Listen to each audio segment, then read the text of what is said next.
સામાન્ય રીતે અંકલેશ્વર અને ભરૂચ પંથકમાં ચોમાસાનો વિધિવત શરૂઆત 15 જૂનથી 20 જૂન વચ્ચે થઈ જતી હોય છે. ગત વર્ષના ટ્રેન્ડ પર નજર કરીએ તો વર્ષ 2019થી 2025માં આ વર્ષો દરમિયાન જૂનના ત્રીજા અઠવાડિયા સુધીમાં વાવણી લાયક વરસાદ પડી જતો હતો. વર્ષ 2026માં છેલ્લા 7 વર્ષમાં પ્રથમ વખત બન્યું છે કે જૂન મહિનો પૂરો થવા આવ્યો છતાં અંકલેશ્વરમાં માત્ર ઝરમર વરસાદથી સંતોષ માનવો પડ્યો છે. એટલો મોડો વરસાદ અગાઉ વર્ષ 2018-19ની આસપાસ જોવા મળ્યો હતો. હવામાન નિષ્ણાતો અને હવામાન ખાતાના વિશ્લેષણ મુજબ આ વર્ષે ચોમાસું મોડું થવા પાછળ મુખ્ય 2 કારણો જવાબદાર છે. અલ-નીનોની વિલંબિત અસરથી પેસિફિક મહાસાગરમાં યોજાયેલી ભૌગોલિક સ્થિતિને કારણે ચોમાસાના પવનો ગુજરાત સુધી પહોંચવામાં અવરોધ નડ્યો હતો.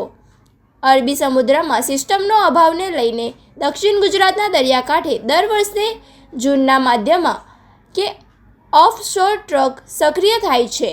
તે વખતે મોડી સક્રિય થઈ છે. પવનની દિશા સાનુકૂળ ન હોવાથી ભેજ હોવા છતાં વાદળો વરસી રહ્યા ન હતા.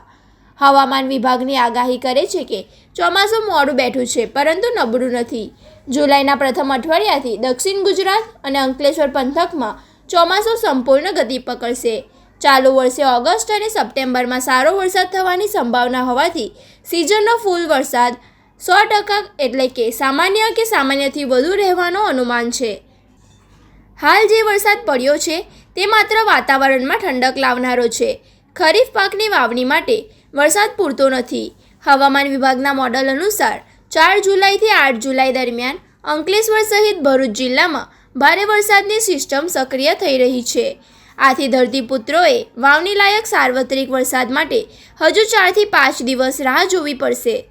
મધ્ય જુલાઈમાં અંકલેશ્વરના ખેતરો લીલાછમ થવાની પૂરી સંભાવના છે. કૃષિ તજજ્ઞોના મતે ખેડૂતોએ ઉતાવળમાં વાવણી કરવાથી બચવું જોઈએ.